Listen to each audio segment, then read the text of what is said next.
Assalamu alaikum viewers and welcome to my channel Study Law with Bushra. So in today's video we are going to discuss the topic of examination of witness by police officer. But before starting the discussion, I request you all to please subscribe to my channel and don't forget to press the bell icon for latest updates. Do share this video with your friends and don't forget to comment your feedback. So let's move towards the discussion. Examination of witness by police, the most important topic in CRPC. It is done under section 161 of Criminal Procedure Code. जब भी कहीं कोई offence commit होता है, कहीं कोई जुर्म होता है, तो पुलिस स्टेशन में किसी भी बंदे को बुलाया जाता है और उसकी स्टेटमेंट रिकॉर्ड की जाती है। या तो उस बंदे को पुलिस स्टेशन में बुलाया जाता है या फिर पुलिस खुद उस बंदे के पास जाती है और उसकी स्टेटमेंट रिकॉर्ड करती है, उसका बयान रिकॉर्ड करती है। अब ये जो पुलिस उसकी स्टेटमेंट रिकॉर्ड कर रही है, ये किस लॉ के अंडर कर रही है? सेक्शन 161 सीआरपीसी के अंडर पुलिस को ये इख्तियारात दिए गए हैं कि वो किसी भी बंदे की स्टेटमेंट रिकॉर्ड कर सकती है जिसने कहीं जुर्म होते हुए देखा है। अब ये जो हमने बात की कि ये पुलिस स्टेटमेंट रिकॉर्ड करती है, विटनेसेस की उनको एग्जामिन करती है, एग्जामिन करने के बाद जो बयान वो देते हैं पुलिस उस बयान को रिकॉर्ड करती है, उस बयान को कलम बंद करती है। सो इस बयान को कलम बंद करने का, उन लोगों के इस बयान को कलम बंद क्यों किया जाता है, ये विटनेसेस कौन होते हैं, इनको क्यों बुलाया जाता है या क्यों पुलिस इनके पास जाती है? सो सिंपली विटनेसेस कौन लोग हैं? कोई भी ऐसा बंदा who is acquainted with the circumstances and facts of the case, कोई भी ऐसा बंदा जो कि किसी भी जगह होने वाले जुर्म के हालातों वाक़यात से वाकफियत रखता है, उसको उस जुर्म के होने के बारे में कुछ भी पता है, कोई भी इंफॉर्मेशन उसे मिलती है या उसने जुर्म होते हुए देखा था या उस जिस बंदे ने ये जुर्म कमिट किया था वो कौन था, उसने कैसे जुर्म कमिट किया, कुछ भी, यानी कि जितने भी उस सिचुएशन पर सर्कमस्टेंशियल एविडेंसेस हैं उसने वहाँ क्या देखा, तो वो तमाम चीज़ें पुलिस रिकॉर्ड करती है अंडर सेक्शन 161। यानी कि जो फैक्ट्स वो बंदा बता रहा होता है कि मैंने ये देखा, कोई भी ऐसी इंफॉर्मेशन जो भी उस जुर्म के बारे में कुछ भी पता होता है तो वो पुलिस को बता देता है और पुलिस उसकी उस स्टेटमेंट को रिकॉर्ड कर देती है। और जिस बंदे की ये स्टेटमेंट रिकॉर्ड की जाती है वो बाउंड होता है कि वो पुलिस को तमाम फैक्ट्स के बारे में बताए, जो जो उसने देखा था, तमाम हालातों वाक़यात के बारे में बताने के लिए बाउंड है।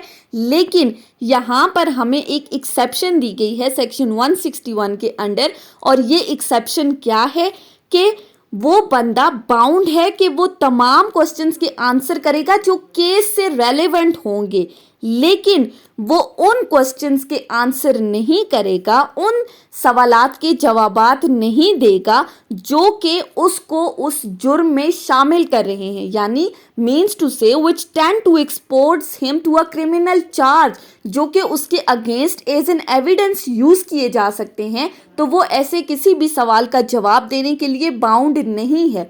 वो सिर्फ उन्हीं सवालात के जवाब देगा जो केस से रिलेटेड हैं, वो ऐसे सवाल के जवाब नहीं देगा जो उसके खिलाफ एविडेंस के तौर पर, शहादत के तौर पर यूज़ किए जा सके कि ये बंदा भी जुर्म में शामिल था। तो अगर वो चाहे तो वो पुलिस को इनकार कर देगा कि मैं ऐसे सवालात के जवाबात नहीं दूंगा।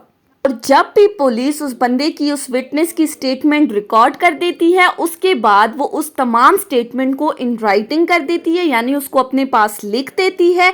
उस स्टेटमेंट को रिकॉर्ड करने के बाद कलम बंद किया जाता है और ये स्टेटमेंट फिर एक पब्लिक डॉक्यूमेंट के तौर पर यूज़ हो सकती है।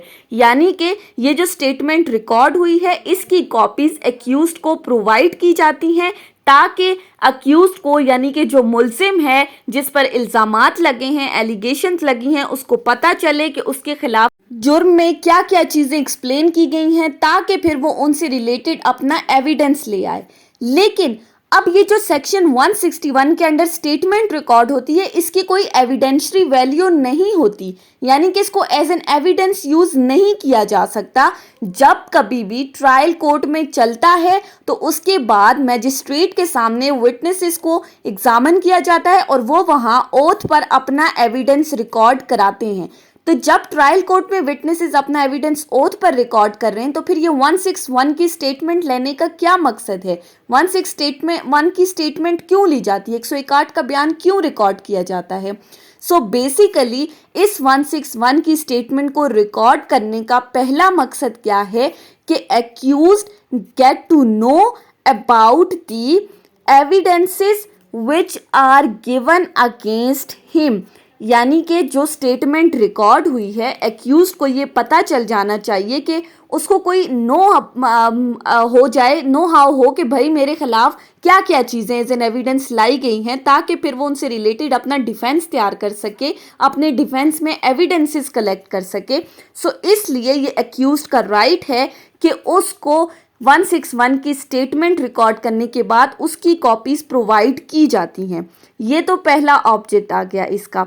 सेकेंडली कि जो अक्रेंस ऑफ द ऑफेंस है, यानी कि जहाँ पर वो जुर्म हुआ है, जहाँ पर ऑफेंस कमिट हुआ है, वो जो ऑफेंस कमिट हुआ है वो विद इन टाइम रिकॉर्ड हो जाए कि भाई जुर्म क्या हुआ था, कैसे हुआ था, किसने किया था। मीन्स टू से कि फ्रेश मेमोरी होती है उस बंदे की जिसने ये चीज़ देखी हुई होती है। सो पुलिस इसलिए रिकॉर्ड करती है फ़ौरन से फ़ौरन, ताकि वो बंदा बाद में कोई अपनी तरफ से इसमें फॉल्स इन्फॉर्मेशन ना बता दे।